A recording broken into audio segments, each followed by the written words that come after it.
Real Reddit stories. If you love wild things and crazy drama, hit that subscribe button and drop a like to help more people find the madness.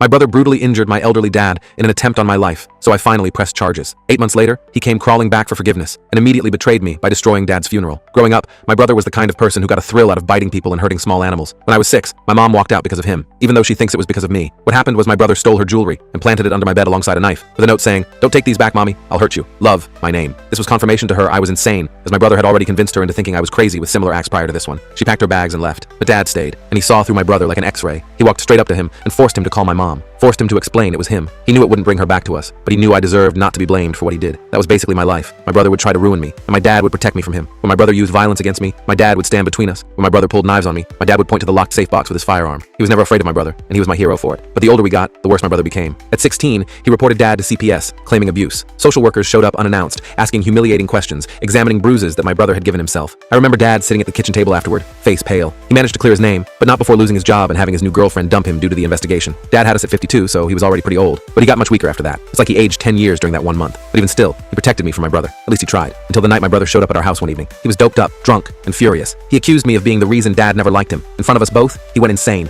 He charged at me, his fists balled. He was older, heavier, stronger. I was gonna get mauled. I was sure of it. But of course, like always, Dad moved between us. He was old and weak by now, but it didn't stop him. Unfortunately, he couldn't overpower my brother. My brother shoved him so hard he slammed against the wall, collapsing instantly. But even still, while on the floor, Dad saved me. He mustered up enough strength to yell at my brother, telling him the cops are already on their way. It was a bluff, but my brother bought it. He ran out as fast as he could. To say I was thankful was an understatement. I was safe, but the damage to my dad was done. I took him to the hospital, and doctors said that given Dad's age, 4 broken ribs and a split scalp were serious. We pressed charges for the first time ever, yet my brother somehow managed to escape getting sentenced, walking away with 200 hours of community service. But he still saw this as unjust, and he used this 200 hours to get his revenge. Dad only lived for about 8 months after that accident. In his final weeks, I stayed beside him constantly. On his last night, Dad took my hand, squeezed weakly, and whispered a final warning about my brother, urging me never to trust him again. He died quietly a few hours later. The funeral arrangements started up very soon, and that's when my brother returned. I hadn't seen him in almost a year. The first time I saw him, my throat closed up and I wanted to run. I was sure he was going to try hurt me, but he didn't. Instead, he begged me for forgiveness. He promised to me that he wanted closure and peace between us. He told me that the community service gave him time to reflect and that he's realized how big of a piece of crap he was. He said he knows he doesn't deserve forgiveness, but as a Christian, maybe I could find it in my heart to forgive him. And right then, blinded by grief, I believed him again. I agreed that he could attend the funeral, but nothing else. No speeches or showmanship. He agreed. The funeral home was full a few days later. Dad's friends, co-workers, neighbors, all gathered to mourn the greatest man I've ever met. I spoke first, then my dad's sister. But when everyone was finished, my brother stood from the first row and approached the podium. An uneasy quiet instantly settled over the room. I was taken aback, but I didn't say anything. I didn't want to cause a scene. I regret that so much. As soon as my brother started speaking, the illusion of him changing shattered. He lowered his head, faked choking back tears, and in the most devastated and depressing tone I've ever heard,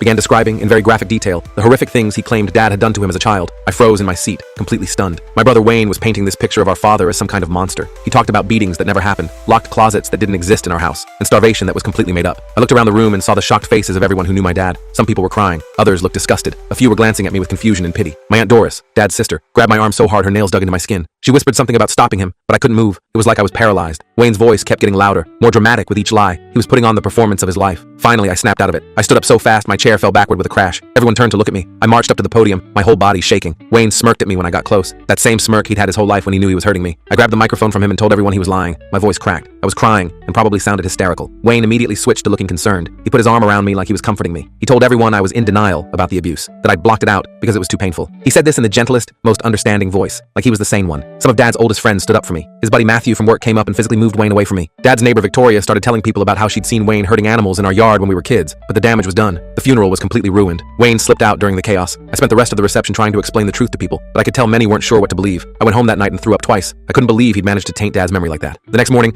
I woke up to my phone blowing up. Wayne had posted a long Facebook post about finally speaking his truth at the funeral. He tagged a bunch of Dad's friends and family. The comments were a mix of support for him and people defending Dad. It was a complete nightmare. I tried calling Wayne, but he didn't answer. I drove to his apartment, but he wasn't there. His roommate Brian told me Wayne had been planning this for weeks. Said Wayne had been practicing his speech, laughing about how he was going to destroy the old man one last time. Brian seemed uncomfortable telling me this, like he was just realizing how messed up it was. I went home and made my own social media post, telling the truth about Wayne. I included specific examples of things he'd done over the years. I mentioned the time he called our neighbor's cat when he was 12, the time he pushed me down the stairs and told everyone I tripped, the CPS report that cost Dad his job. I posted everything. Within an hour, Wayne called me, screaming. He threatened to sue me for defamation, said he had evidence of Dad's abuse that he'd release if I didn't take down my post. I knew he was bluffing. There couldn't be evidence of something that never happened. I hung up on him. That night, someone broke into my apartment apartment. I was at my friend Kayla's place, thank God. They trashed everything. My clothes were cut up, furniture broken, and walls spray painted with the words liar and daddy's little girl. I knew immediately it was Wayne. The police came but said there wasn't much they could do without proof. I filed a report anyway. I stayed at Kayla's for a few days while cleaning up my place. During that time, Wayne started contacting Dad's friends one by one. He sent them fake evidence, photoshopped pictures, made up stories, even a journal he claimed was his childhood diary. Some people actually believed him. Dad's cousin Alan called me, asking if I was sure nothing had happened. It made me sick. I decided I needed real proof of Wayne's lies. I remember Dad kept a box of important papers in his house. I went over there. It was still in probate since Dad's will was being processed. I found the box in his closet and started going through it. There were medical records from our childhood, school reports, and, jackpot, a stack of letters from Mom after she left. In the letters, Mom wrote about how she regretted believing Wayne's lies about me. She described specific incidents where Wayne had manipulated her. She even mentioned the jewelry incident that made her leave. These letters proved everything. Dad had kept them all these years. I was about to leave when I heard the front door open. Wayne walked in, looking surprised to see me there. He quickly recovered and asked what I was doing. I clutched the box of papers to my chest and told him I was just collecting some of Dad's things. He didn't buy it. "What's in the box, sis?" he asked, moving toward me. I backed up until I hit the wall. Wayne had always been bigger than me, stronger. I remembered all the times Dad had stepped between us, protected me, but Dad wasn't here anymore. "Nothing important," I lied. "Just some old tax stuff." Wayne lunged for the box. I dodged him and ran for the door, but he caught my arm and yanked me back so hard I dropped everything. Papers went flying across the floor. We both dove for them at the same time. I managed to grab a handful of Mom's letters before Wayne shoved me hard against Dad's bookshelf. "You think anyone's going to believe you?" Wayne snarled, gathering up the rest of the papers. "Dad's dead. Mom's gone. It's your word against mine, and I've always been more convincing." He was right about that. Wayne had always been charming when he needed to be. People believed him. They thought his bad behavior was just typical boy stuff. They never saw what Dad and I saw, the calculated cruelty, the joy he took in causing pain. I clutched the letters I'd managed to save and ran out of the house. Wayne followed me to my car, pounding on my window as I locked the doors. He was screaming that he'd make me sorry, that he'd ruin my life like I'd ruined his. I drove away with him still yelling in my rearview mirror. The next day, I scanned Mom's letters and emailed copies to myself for safekeeping. Then I called Dad's lawyer, David, and told him everything. David had known Dad for decades. He believed me immediately and suggested I get a restraining order against Wayne. I filed for one that afternoon. Wayne must have found out because he showed up at my workplace the next day. I work at a small accounting firm, and suddenly there he was, standing by my desk with that fake concerned look on his face. My coworkers were watching curiously. They'd never met my brother before. "We need to talk," Wayne said quietly. "You're making a big mistake." I told him to leave or I'd call security. He leaned in close and whispered, "I know where you sleep.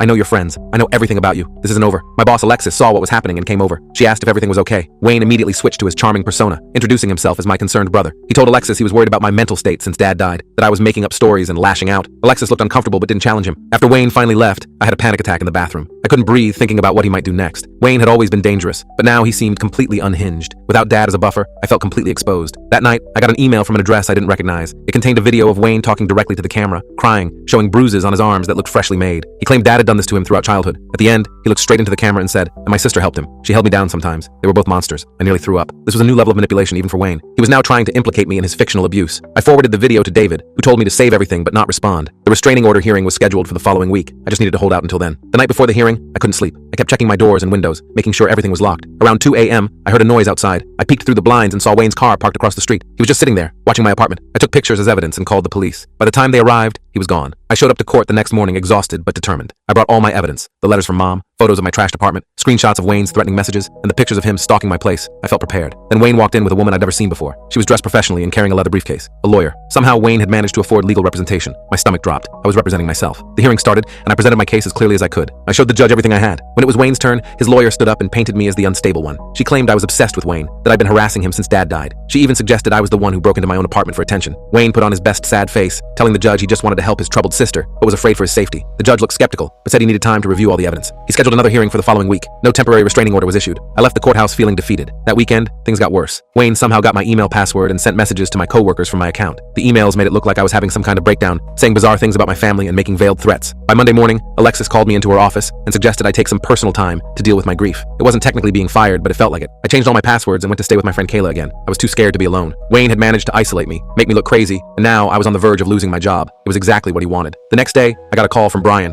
Wayne's roommate. He sounded nervous. He told me Wayne had been acting weird lately, staying up all night making plans, muttering to himself. Brian had overheard Wayne on the phone talking about getting access to Dad's house before the will was settled. Something about finding and destroying evidence. I thanked Brian and immediately called David. He told me the will was still in probate, but Dad had left the house to me. Wayne was getting a small cash inheritance, but no property. David hadn't told Wayne this yet. I asked David if he could speed up the process or at least get me legal access to secure the house. He promised to try. That night, I couldn't sleep again. I kept thinking about what Brian had said. What if Wayne was planning to break into Dad's house? What if there was more evidence there that could help me? I made a decision. I needed to get to the house before Wayne did. I drove to Dad's place at dawn. The neighborhood was quiet. I still had my key, so I let myself in. The house felt empty without Dad. I went straight to his bedroom and started searching. I checked under the mattress, behind drawers, inside books, all the hiding places Dad had used over the years. In the back of his closet, behind a loose floorboard I remembered from childhood, I found a small fireproof box. It was locked, but I remember Dad kept the key in his fishing tackle box in the garage. I ran to get it, my heart pounding. Inside the box was a USB drive, more letters from Mom, and a small notebook, Dad's journal. I started reading it, and tears filled my eyes. Dad had documented everything Wayne had done over the years, every incident, every lie, every manipulation. He'd been keeping records since we were kids. The journal even contained notes about the CPS investigation, with names of witnesses who could verify Wayne's lies. I was so absorbed in reading that I didn't hear the front door open. Suddenly, Wayne was standing in the bedroom doorway. He looked furious when he saw what I was holding. "Give me that," he demanded, stepping toward me. I clutched the journal to my chest and backed away. "Number, this is mine. Dad left it for me." Wayne lunged at me. I ducked under his arm and ran for the door, but he grabbed my hair and yanked me backward. I fell hard, the journal flying from my hands. Wayne dove for it, but I kicked out, catching him in the stomach. He doubled over, and I scrambled to my feet, grabbing the journal and the USB drive. I ran down the stairs with Wayne right behind me. At the bottom,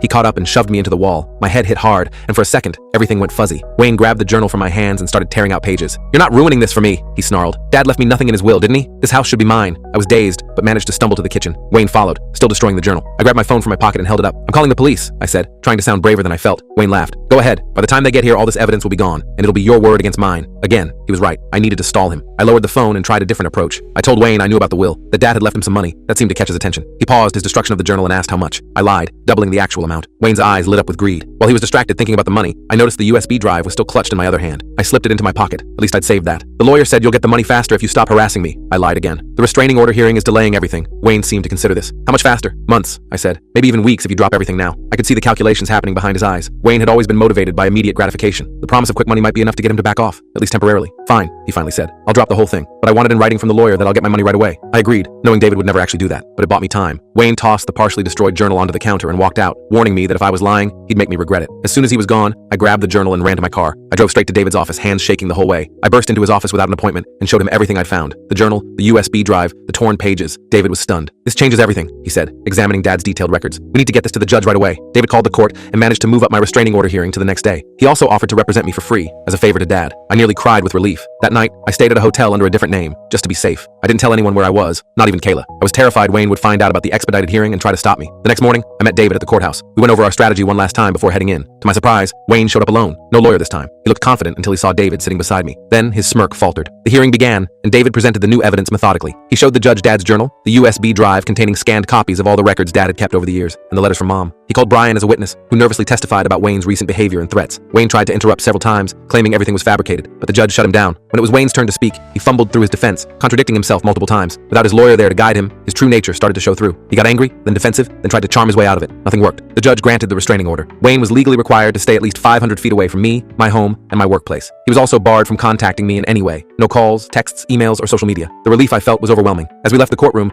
Wayne tried to approach me one last time. David stepped between us, reminding Wayne of the order that had just been issued. Wayne's face contorted with rage. "This isn't over," he hissed before storming off. David assured me the restraining order had teeth. If Wayne violated it, he'd be arrested. I wanted to believe that would be enough to keep him away, but I knew my brother. He wouldn't give up that easily. I was right. Over the next few weeks, Wayne found ways to harass me without technically violating the order. He'd park just outside the 500-foot boundary of my apartment and watch. He'd send friends to check on me with messages from him. He'd create fake social media accounts to comment on my posts. Each time I documented everything and reported it to the police. They were sympathetic, but said there wasn't much they could do unless he explicitly violated the order. It was maddening. Then one day, I got a call from a number I didn't recognize. It was my mom. I hadn't spoken to her in years. She'd heard about Dad's death from a distant relative and had seen some of Wayne's posts online. She was confused and wanted to know what was happening. I broke down crying on the phone. I told her everything, about Dad's final months, about Wayne's behavior at the funeral, about the restraining order. I mentioned the letters she'd written to Dad that I'd found, the ones where she expressed regret for believing Wayne's lies. There was a long silence on the other end. Then Mom started crying too. She admitted she'd been wrong to leave, wrong to believe Wayne over Dad and me. She explained that after Dad had made Wayne call her to confess, she'd been too ashamed to come back. The guilt of abandoning me had been overwhelming, and she'd convinced herself that staying away was better than facing what she'd done. She asked if we could meet. I was hesitant, but agreed to coffee in a public place. Seeing Mom after all these years was surreal. She looked older, of course, but still recognizable. We sat awkwardly at first, neither sure what to say. Then she reached into her purse and pulled out a stack of papers. "I kept copies of all the letters I sent your father," she said, pushing them toward me. "And I kept a journal too, about Wayne, about the things I noticed but ignored because I didn't want to believe my son could be like that." I flipped through the pages. Mom had documented incidents from Wayne's early childhood, cruelty that started long before I was even born. There were notes from his preschool teachers expressing concern about his behavior with other children. There were her own observations of his lack of empathy, his manipulation, his lies. "Why didn't you do something?" I asked, trying not to sound accusatory. Mom looked down at her coffee. I was scared and in denial. By the time I realized how serious it was, I'd already left. "I convinced myself it was your father's problem now." She paused. I was a coward. I didn't disagree, but I also saw a potential ally, someone else who knew the truth about Wayne, who had evidence. I asked if she'd be willing to make a statement to help strengthen the restraining order. She agreed immediately. We went to David's office together that afternoon. Mom gave a detailed statement about Wayne's childhood behavior, corroborating everything Dad had documented. David was optimistic this would help if Wayne violated the restraining order. As we were leaving David's office, my phone rang. It was Kayla, sounding panicked. Someone had broken into my apartment again. This time, they'd left a dead rat on my bed with a knife through it. The police were already there. Mom and I rushed to my place. The police were taking photos when we arrived. One officer, a woman named Officer Gray, took me aside. She seemed to actually believe me when I told her it was Wayne. She asked detailed questions about his history, about the restraining order, about his patterns of behavior. She took copies of all my documentation. This is escalating, Officer Gray warned me. He's getting bolder, more aggressive. You should consider staying somewhere else for a while. I looked around my violated apartment and knew she was right. I couldn't stay there. Mom immediately offered her place, but I was hesitant. We just reconnected after years apart. Plus, if Wayne found out I was with her, he might target her too.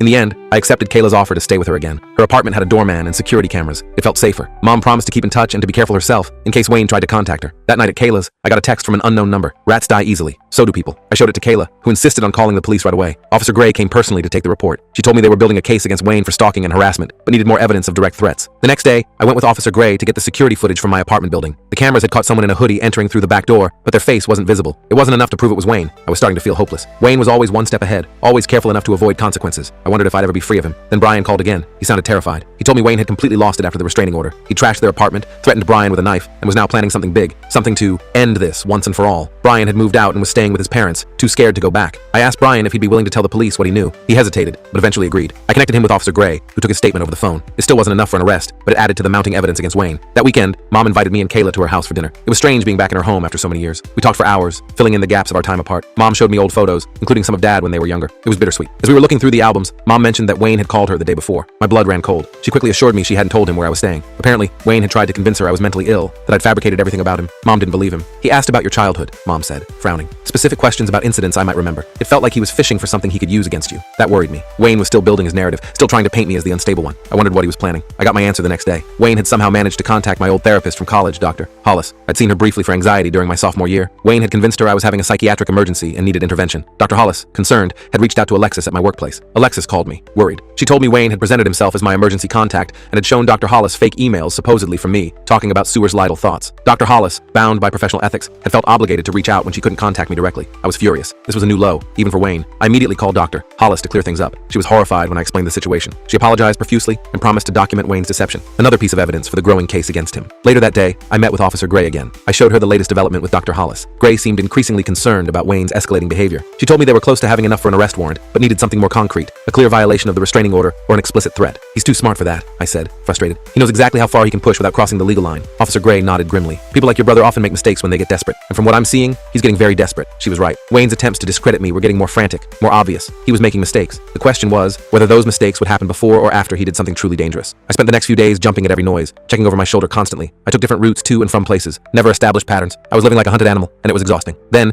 exactly 3 weeks after the restraining order was issued, Wayne made his big move. I was at Kayla's apartment alone. She was at work. I heard a knock at the door and checked the peephole. It was a delivery guy with flowers. I opened the door cautiously, keeping the chain on. The delivery guy held up a beautiful arrangement of lilies, Dad's favorite. He said they were for me. I asked who they were from, but he just shrugged and said the order was placed online. I reluctantly accepted them, bringing the vase inside. There was a card nestled among the flowers. I opened it, expecting some kind of threat from Wayne. Instead, it was a sympathy card, seemingly from one of Dad's old colleagues, Indigo. It expressed condolences and mentioned a memorial gathering happening that evening at Dad's favorite restaurant. I was confused. I hadn't heard about any memorial. I called the restaurant to confirm, and they said yes. A private room had been booked under the name Remembering Thomas, my dad's name. I called a few of Dad's friends, but none of them knew anything about it. Something felt off. I called David, who agreed it seemed suspicious. He offered to go with me to check it out. I was tempted to just ignore it, but what if it was legitimate? What if Dad's friends had organized something and just forgotten to tell me directly? I decided to drive by the restaurant with David, just to see who was there before going in. We parked across the street at the appointed time and watched. A few people entered the restaurant, but no one I recognized from Dad's circle. Then I saw Wayne's car pull up. It's a trap, I said to David. He set this whole thing up. David immediately called the police, reporting a restraining order violation. While we waited for them to arrive, we watched Wayne enter the restaurant. About 10 minutes later, Officer Gray and another officer pulled up. They went inside while David and I waited in the car. After what felt like forever, Officer Gray came back out, with Wayne in handcuffs. She walked him to the police car and put him in the back. Then she came over to us. We got him, she said, looking satisfied. He admitted he sent the flowers and set up the fake memorial. He was waiting inside to talk to you.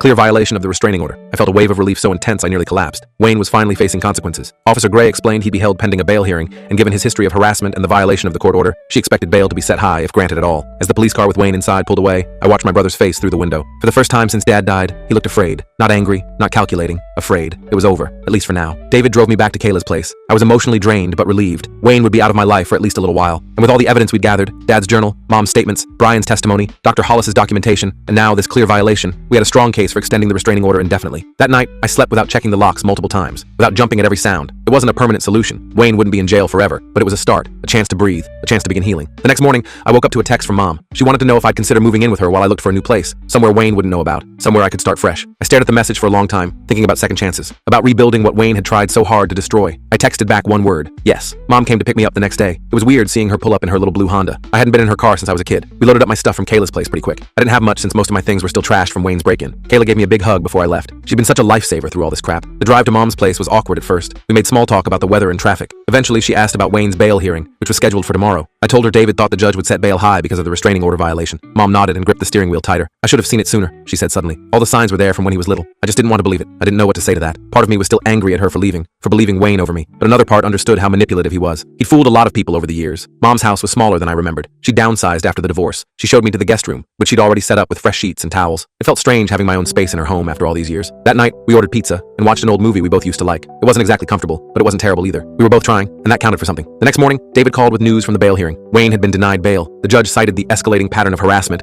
and clear disregard for court orders as reasons to keep him in custody until trial. I felt a weight lift off my shoulders. Wayne would be locked up for at least a few weeks, maybe months. I decided to use this time to get my life back on track. First, I called Alexis at work to explain everything. I sent her copies of all the evidence we'd gathered, including Dr. Hollis's statement about Wayne's deception. Alexis was horrified when she realized how she'd been manipulated. She offered me my job back immediately, with paid leave until I felt ready to return. I accepted gratefully. Next, I contacted my landlord about breaking my lease. When I explained the situation and mentioned the police reports about the break-ins, he was surprisingly understanding. He even offered to return my security deposit in full, which never happens. I guess sometimes people can be decent. With work and housing sorted, I focused on the legal stuff. David was pushing for criminal charges beyond just the restraining order violation. He had meetings with the district attorney, showing them all our evidence of Wayne's harassment, threats, and break-ins. The DA seemed interested, but wanted more solid proof connecting Wayne to the apartment vandalism. That's when Brian came through again. He texted me saying he'd found something in their apartment after Wayne was arrested. He'd been cleaning out Wayne's stuff when he discovered a box hidden in the air vent. Inside were photos of my trashed apartment, the dead rat, and even a list of ways to make her suffer in Wayne's handwriting. Brian was freaked out and brought everything straight to Officer Gray. This was the smoking GN we needed. The DA filed additional charges against Wayne for criminal harassment, stalking, breaking and entering, and property damage. When Wayne found out about the new charges, he completely lost it in jail. He attacked a guard and got thrown in solitary, not exactly helping his case. Meanwhile,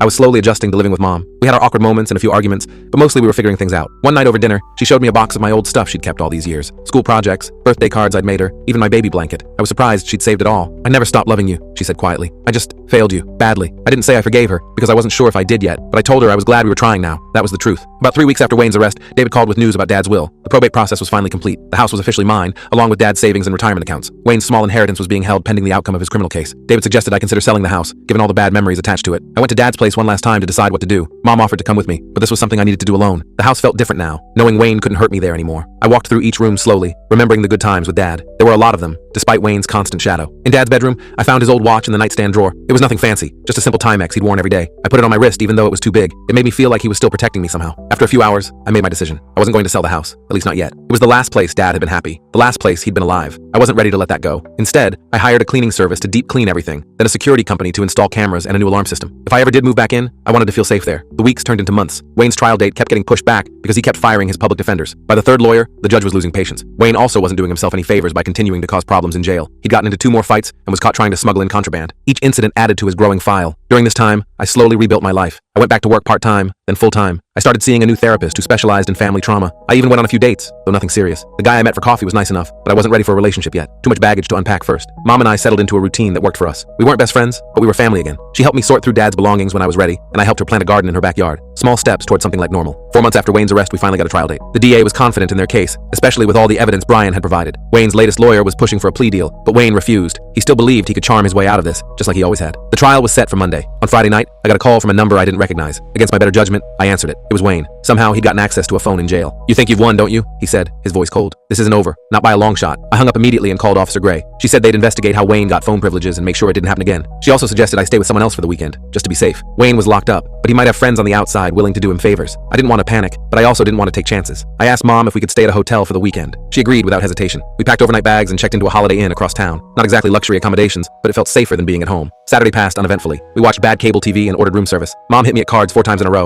It was almost like a weird mini vacation. Sunday morning, we got a call from David. There had been a fire at Mom's house overnight. The fire department had contained it quickly, but there was significant damage to the kitchen and living room. The cause was suspicious. It looked like someone had broken a window and thrown something flammable inside. I felt sick. This had Wayne written all over it. Even from jail, he was finding ways to hurt me. Mom was upset about her house, but more worried about me. She kept saying we could have been there, could have been hurt, or worse. The thought made my skin crawl. Officer Gray met us at the house. The place smelled like smoke and chemicals. Yellow police tape blocked off the damaged areas. Gray confirmed they suspected arson and were already investigating. She asked if I'd received any threats recently. I told her about Wayne's call. We need to move you somewhere secure until the trial, she said firmly. Both of you. This is escalating again. David offered his lake cabin about 2 hours away. It was isolated, hard to find unless you knew where to look, and had good security. We accepted gratefully. Gray arranged for a police escort to take us there, just to be safe. The cabin was rustic, but comfortable. No cell service, which was actually a relief. David had stocked the fridge and pantry for us, so we didn't need to go into town. We settled in to wait for the trial, which was now just 1 day away. That night, I couldn't sleep. I kept thinking about Wayne, about how he'd managed to reach out from jail and burn Mom's house. Who was helping him? How far would he go? The questions circled in my head until dawn. Monday morning, David picked us up early for the drive to the courthouse. He updated us on the way. The police had arrested one of Wayne's former cellmates who'd been released the previous week. The guy had confessed to starting the fire in exchange for a reduced sentence on another charge. He claimed Wayne had promised him money to scare us. The courthouse was intimidating. High ceilings, marble floors, armed guards everywhere. We were taken to a small waiting room where the DA, a sharp woman named Ms. Indigo, briefed us on what to expect. I would be testifying first, then Mom, then Brian. The physical evidence would be presented after our testimony. When they called me into the courtroom, my legs felt like jelly. I had to walk past Wayne to get to the witness stand. He was wearing an orange jumpsuit and handcuffs, but he still managed to look smug. He winked at me as I passed. I kept my eyes forward and focused on breathing. Testifying was harder than I expected. I had to recount every horrible thing Wayne had done, from childhood to the recent harassment. The defense attorney tried to make me sound unstable, suggesting I had imagined or exaggerated everything because of my difficult relationship with my brother. But I stayed calm and stuck to the facts. When I described finding Dad's journal and the letters from Mom, Wayne's face changed. He hadn't known about those. His lawyer looked surprised too. They hadn't prepared for that level of documentation. Mom testified next. She was nervous, but determined. She admitted her mistakes in believing Wayne over me and Dad. She described the patterns she'd noticed in Wayne's behavior from early childhood. The defense tried to paint her as a neglectful mother trying to shift blame, but Mom owned her failures in a way that made her more credible, not less. Brian was the surprise star witness. He brought printouts of text messages where Wayne had bragged about scaring me, about breaking into my apartment, about planning to make her pay. He described in detail how Wayne had laughed while planning the fake memorial to lure me out. The jury looked disgusted. The physical evidence was damning. The box from Wayne's apartment with photos of my vandalized place, the dead rat with his fingerprints on the knife, the journal pages he'd torn up at Dad's house, the threatening texts from burner phones traced back to accounts he'd created. By the time the prosecution rested, even Wayne looked worried. His defense was weak, mostly trying to suggest I was mentally unstable and had a vendetta against him. They brought up my brief therapy in college as evidence of my instability. I felt desperate. The jury deliberated for less than 3 hours. They found Wayne guilty on all counts. The judge, citing the calculated and escalating nature of his harassment, sentenced him to 8 years in prison with mandatory psychiatric evaluation and treatment. No possibility of parole for at least 5 years. As the guards led Wayne away, he looked at me one last time. There was no smirk now, no fake charm, just cold hatred.